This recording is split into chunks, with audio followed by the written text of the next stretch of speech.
Hello viewers, welcome to AndroCare Connect program. ఈ వీక్లో questions ఏమున్నాయో చూద్దాము. ప్రాస్టైటిస్కి doxycycline with lactic acid combination వాడితే యూజ్ అవుతుందా? అది సేఫ్ మెడికేషన్ కాబట్టి ఫస్ట్ అదే స్టార్ట్ చేస్తాము. ఒకవేళ అది పనిచేయకపోతే నెక్స్ట్ హై లెవెల్ మెడికేషన్కి వెళ్ళాల్సి వస్తుంది. టెస్టోస్టిరాన్ ఇంజెక్షన్కి లైఫ్ లాంగ్ తీసుకుంటే సైడ్ ఎఫెక్ట్స్ ఉంటాయా? నార్మల్గా టెస్టోస్టిరాన్ ఇంజెక్షన్స్ రెగ్యులర్గా వాడినప్పుడు 3 సైడ్ ఎఫెక్ట్స్ ఉంటాయి. ఒకటి లివర్ ఫంక్షన్లో తేడా వస్తుంది. రెండోది మనకు బ్లడ్లో హిమటోక్రిట్ వాల్యూ ఎక్కువ అవుతుంది. మూడోది న్యాచురల్ హార్మోన్ ప్రొడక్షన్ తగ్గిపోతుంది. అంతే తప్ప అందుకని రెగ్యులర్గా ఈ హార్మోన్స్ మీద ఉన్న వాళ్ళకు అప్పుడప్పుడు సిబిపి ఎల్ఎఫ్టి టెస్టులు చేసుకొని స్క్రీనింగ్ చేసుకుంటూ ఉండాలి. అదే ఓల్డ్ ఏజ్లో ఉంటే ప్రాస్టేట్ క్యాన్సర్ ఉన్న వాళ్ళకి ఇది ఇవ్వకూడదు టెస్టోస్టిరాన్ ఇంజెక్షన్స్. అందుకని ప్రాస్టేట్ క్యాన్సర్ ఉందా లేదా అనేది స్క్రీనింగ్ టెస్ట్ చేస్తాం. ఓల్డ్ ఏజ్లో వాళ్ళకు పిఎస్ఏ సీరం పిఎస్ఏ కూడా ఈ 6 monthsకి ఒకసారి చేయిస్తూ ఉంటాం ఈ ఇంజెక్షన్స్ మీద ఉన్న వాళ్ళకి. సార్ డ్యూరాలాస్ట్ 30 mg ఫ్లూఆక్సిటిన్ 50 mg రెండు కలిపి వాడచ్చా? ఫ్లూఆక్సిటిన్ 50 mg వాడకూడదండి, చాలా హై డోసు. కావాలంటే ఫ్లూఆక్సిటిన్ 20 mg డ్యూరాలాస్ట్ 30 mg కలిపి వాడచ్చు.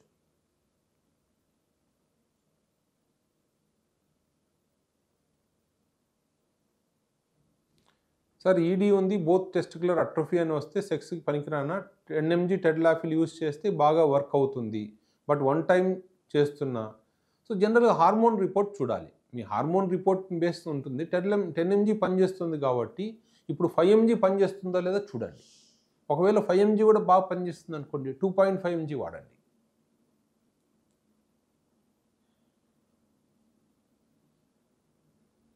సార్ నాకు ఫీలింగ్స్ తగ్గిపోయాయి, సొల్యూషన్ చెప్పండి. మీ హార్మోన్స్ అయితే బాగున్నాయండి. సో ఇది కాదు, ఏదైనా సైకలాజికల్ ఇష్యూస్ ఉన్నాయా, వైటమిన్ డెఫిషియన్సీ ఉన్నాయా, vitamin D deficiency, vitamin B12 deficiency. So vitamin B12 తక్కువగా ఉంది, మీది వైటమిన్ డి కూడా తక్కువ ఉంది.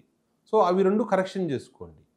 అవి రెండు కరెక్షన్ చేసుకున్న తర్వాత అప్పటికి ఇంప్రూవ్మెంట్ రాకపోతే ఒకసారి రండి. సో అవి వైటమిన్ డి B12 మీ ఊర్లో ఎవరైనా ఫిజిషియన్ అడిగినా కూడా మీకు ఆ మెడికేషన్స్ ఇస్తారు, అవి వాడండి ఫస్ట్. అది వాడిన తర్వాత ఇంప్రూవ్మెంట్ లేకపోతే మా దగ్గర రండి. మాస్టర్బేషన్ వల్ల ప్రీమెచ్యూర్ ఎజాకులేషన్ వచ్చింది, సొల్యూషన్ చెప్పండి. అది ఆల్రెడీ నేను వీడియోని చేశాను దాని మీద. ప్రీమెచ్యూర్ ఎజాకులేషన్కి ఏం చేయాలి అనేది చెప్పాను, వీడియో చూడండి ఒకసారి.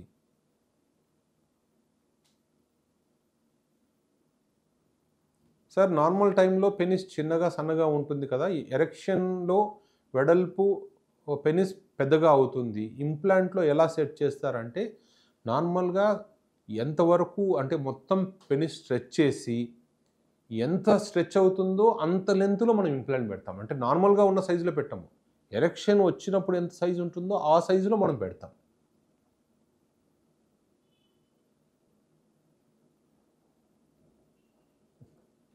నా testicular size 40x12 40x14, the size is good అన్నట్టు. అంటే 40x12 అనేది యాక్చువల్గా దీన్ని బట్టి ఎవరు చెప్పలేదండి, వాల్యూమ్ కావాలి.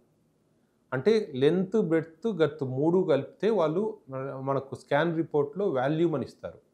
ఆ వాల్యూమ్ అనేది మినిమం 10 cc ఉందా లేదా అది. 10 cc ఉంది అంటే నార్మల్ అన్నట్టు. ఒకవేళ మీకు స్కాన్ రిపోర్ట్లో అది లేకపోతే ఒకసారి మీకు ఎవరైతే స్కాన్ చేశారో వాళ్ళ దగ్గరికి వెళ్ళి, సార్ నాకు వాల్యూమ్ ఇవ్వండి, టెస్టిక్యులర్ వాల్యూమ్ ఇవ్వండి అంటే వాళ్ళు టెస్టిక్యులర్ వాల్యూమ్ ఇస్తారు. దాన్ని బట్టి మనం చెప్పచ్చు.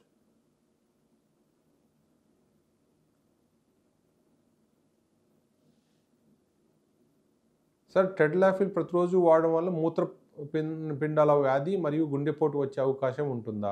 లో డోస్ వాడితే వచ్చే ఛాన్స్ ఏం లేదండి. సార్ అజూస్పెర్మియా ఉంది, నాకు వెరికోసీల్ ఉంది, ఏం చేయాలి? సో స్పెర్మ్ కౌంట్ 1 million ఉంది.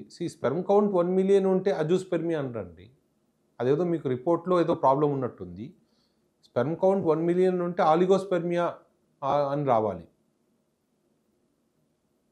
సో ఇప్పుడు మీకు హార్మోన్స్ చెక్ చేయించుకోవాలి. ఒకవేళ నిజంగా 0 ఉంది అంటే హార్మోన్స్ చెక్ చేసుకోవాలి, టెస్టిక్యులర్ స్కాన్ చేసుకోవాలి. ఇది జెనెటిక్ ప్రాబ్లమా లేకపోతే ఏదైనా ఇన్ఫెక్షన్ వల్ల తగ్గిందా అని చూసుకోవాలి.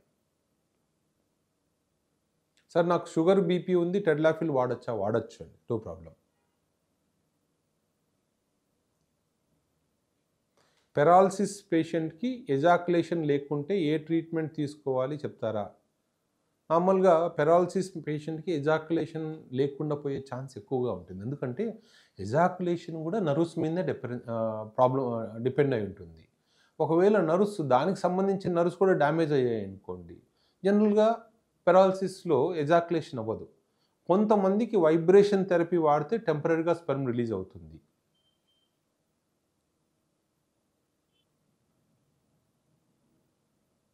సార్ నా పేరు కుమార్. పినైల్ ఇంప్లాంట్ సర్జరీ తర్వాత పెనిస్ ఎప్పుడు స్తంభించే ఉంటుందా? సర్జరీకి ఎంత టైం పడుతుంది? ఎంత అమౌంట్ అవుతుంది? ఇన్సూరెన్స్ పాలిసీ గానీ, ఆరోగ్యశ్రీ కార్డ్ గానీ ఆరోగ్యశ్రీలో ఇంప్లాంట్ ఇండియాలో అవ్వదండి. ఇంకొకటి ఏ ఇన్సూరెన్స్ కంపెనీ గూడా పినైల్ ఇంప్లాంట్‌ని కవర్ చేయదు. తర్వాత పినైల్ ఇంప్లాంట్ సర్జరీ తర్వాత పెనిస్ ఎప్పుడు స్తంభించే ఉంటుంది. కానీ ఈజీగా మనం బెండ్ జేసుకోవచ్చు.